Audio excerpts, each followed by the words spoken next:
the giver of goods to us. Like, or it'd be like Warren Buffett and put all your money in Fit Japan. All right, we're going to take a break. Then when we come back, much more coming your way.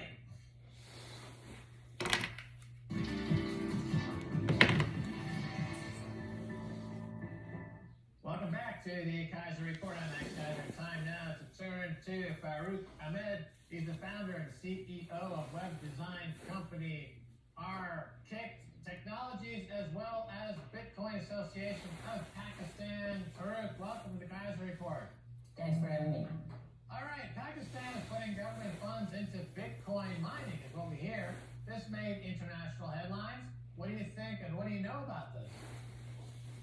You know, first of all, Pakistan is a huge country. By population, it's the fourth largest country in the world. And a lot of people here, the population is young people. And, you know, it's most of the people working in tech industries here, you know, providing services related to technologies and to the outside world. And when it comes to the Bitcoin and adoption here in Pakistan, government put a ban on Bitcoin and cryptocurrencies in 2018 after the bull run, and that, you know, led the government to shut down mining farms and Bitcoin industry in Pakistan, but it didn't stop it. People keep, you know, adoption is increasing. People keep using this new technology, and it's growing in the region. All right, we see this happening around the world. Different countries are coming into Bitcoin in different ways and at different rates. And you've got an interesting dichotomy going on here, because there are governments that are trying to ban it, and some countries are trying to embrace it. But Farouk, it seems like what we're learning now is that it's impossible for any one government to ban it, and that would include even the United States. Janet Yellen made a comment recently that she's against Bitcoin. You have Christine Lagarde over at the ECB suggesting it needs to be regulated. But we're in a post-financial regulatory era. There's nothing they can do, Farouk. And so, is this the growing consensus in Pakistan that this is a runaway train that you need to get on? Exactly. You know, Pakistan, it's the largest country with the greatest population in the country. So governments, you know, try to protect actual people about when they banned it, because there was a lot of scam rate in the country. A lot of people don't know about, you know, they don't have good education about the industry. So government, that's why government, you know, put the ban on the Bitcoin to protect the people, but it's not working. It's not working. People keep moving into the industry. They're adopting it, and they want to get in. And businesses are a lot of good people working with the government to get the regulations set in place so they can start their businesses with this in this space. A lot of good people in the government actually also working to pushing the government to make the regulations so that international investors can come in. We can have you know, crypto exchanges in Pakistan, and then also other, you know, businesses to trade in. How do you pitch Bitcoin to your friends and family and associates in Pakistan? How do you pitch it? What do you tell them? Why should they get into it? We tell them that it's a new industry, it's a digital technology, that's where it is moving on fastly, and Pakistan should do as well. It's not a get-quick-rich scheme, as a lot of people know that. You know, a lot of people think that it's some kind of a get-rich-quick scheme, it's a scam or something like that. But we don't. We encourage them to. It's a new technology, and you should adopt it, because it's, you know, the banking network, it's not good. It's in the inflationary system, and everything is like you know, it's better. So that's what we tell them, people to you know, for the people to work in the, like providing services to the outside world in technology, and so people can accept like it's a trust payment network as well. They can accept the payments from anywhere in the world digitally and convert it into the cash. So that is the whole pitch. Right, so to touch on that, the remittances market, it's at $24 billion last year, and I would imagine that would be a huge use case in Pakistan, Bitcoin for remittances, correct?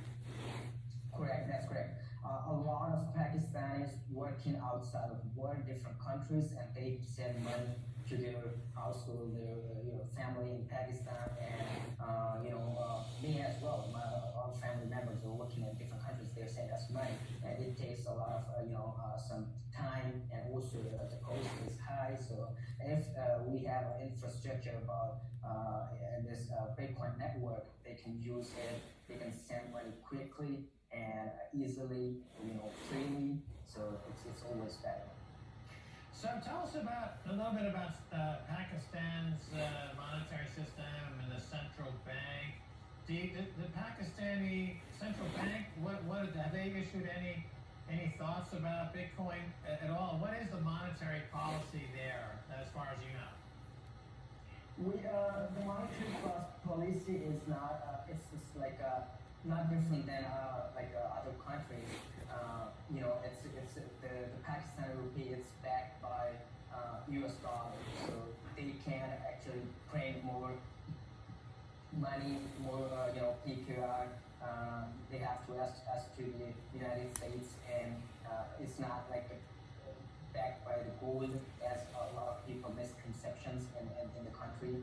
So when it comes to this digital technology, Bitcoin, actually it's not the ban put on the Bitcoin. It's not by the government. It's by the State Bank of Pakistan. They are restricting people to use Bitcoin and cryptocurrencies, and they have put a ban on this. They went to the Supreme Court, and they are restricting every bank in the country to shut down any trade, trace it. If you see any trade happening into the banking channel, to the Bitcoin or cryptocurrencies, it should be banned. Right. So the state bank has an opinion. It's not necessarily the government's opinion. The Prime Minister of Pakistan, Imran Khan, has he said anything about this? Yes, a lot of good people in that party, they are working and they want to promote the adoption of Bitcoin and legalizing the industry. KPK it's a province in Pakistan, and a lot of members of that provincial government are working with the government, and they actually got the one bill passed about the crypto mining legalizing in the region, and it's working, and they have made a lot of progress in that terms. And the energy costs in Pakistan, Bitcoin mining is dependent, something like 80 to 90% of the cost is actually the energy cost. Can you get cheap energy in Pakistan? Exactly, energy is relatively cheap here in Pakistan, but there are some, we don't have much energy. Regular shutdowns is a normal thing here because we have less energy. The consumption is more, and we're producing less. But the other factor is in the northern areas of Pakistan, we have some different opportunities to generate electricity by ourselves. Like if private businesses, they can have hydro turbines they can set up, and it will be relatively cheaper than the energy available in the country. So energy is not an issue if investments coming in and businesses are coming in, they want to invest in. If the regulations are in place, I think the industry would go really in a fast rate. Right, so the northern regions, you find the hydro and things like this, it's a cheaper energy, and so that's where you find a lot of the mining. I've heard reports that Pakistan has got a pretty significant percentage of the overall hash rate of Bitcoin globally, and do you think that we'll get to a time when countries start to stop thinking about regulating Bitcoin and start thinking about they need to get into the hash race. They need to get as much Bitcoin and mining as possible to compete in the 21st century. Do you think that will be a shift in the way governments think about Bitcoin? And if we find in Pakistan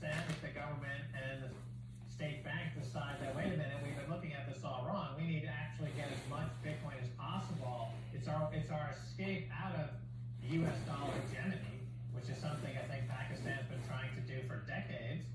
Do you think that moment of clarity will come soon, Farouk?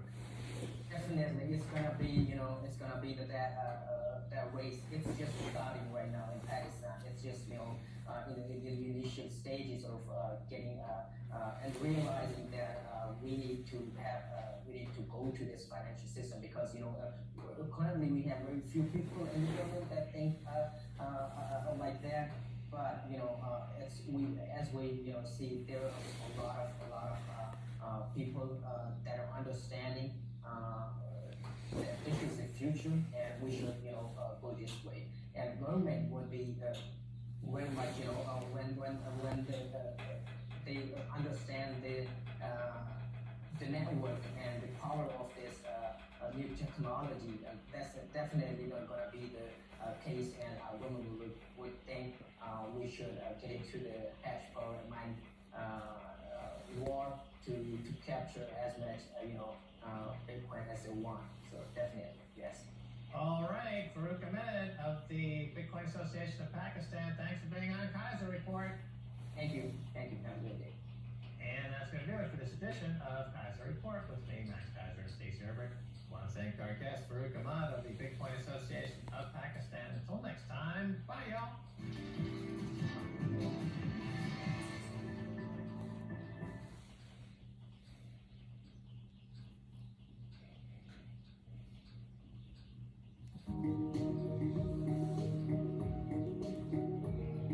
I'm Eric Schatzker, and welcome to Bloomberg's Front Row. Today I'm talking to Jeremy Grantham, the revered value investor and co-founder of Boston's GMO. In the dying days of the Trump administration, Jeremy warned U.S. stocks are in a bubble of epic proportions. Now he worries more stimulus to fight the COVID-19 pandemic will only inflate the bubble further, and no amount of Fed liquidity can stop it from bursting. This is a monetary game, and you can keep these little monetary bubbles going for just so long as you keep confidence rising. But when confidence has reached these levels, the history books are pretty clear. It's very difficult to increase your enthusiasm from a state of mild hysteria where we are today. Jeremy and I covered a range of timely topics. What happens when the market finally cracks? The right way to invest in a zero-rate world. How President Biden can fix the market and help the economy. Why there's a crisis in American capitalism. Here's my conversation with Jeremy Grantham. Jeremy, it's good to see you. Good to see you. You believe that the bull market that started in March of 2009, the longest bull market in history, has matured into a speculative fever of rare proportions. In your words, a fully fledged epic bubble. Tell me more. It would be surprising if you could have one that long that didn't end up with animal spirits beginning to freak out, and this one has. Normally it takes a nearly perfect economy and friendly Fed behavior.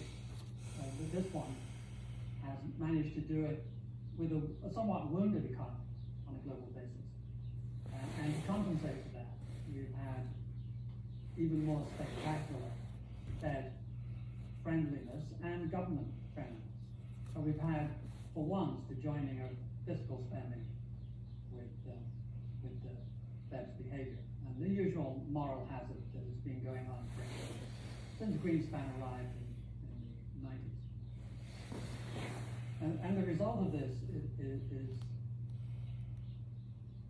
the confidence has risen and risen until finally people are reaching for the greatest demonstration of confidence they've had in their investment career. They're borrowing more money to throw it into the market. Their belief in the market is profound. The common wisdom is that with the Fed on your side, how can you lose? When they first said that back in Greenspan, there were a few doubters, and they said it was an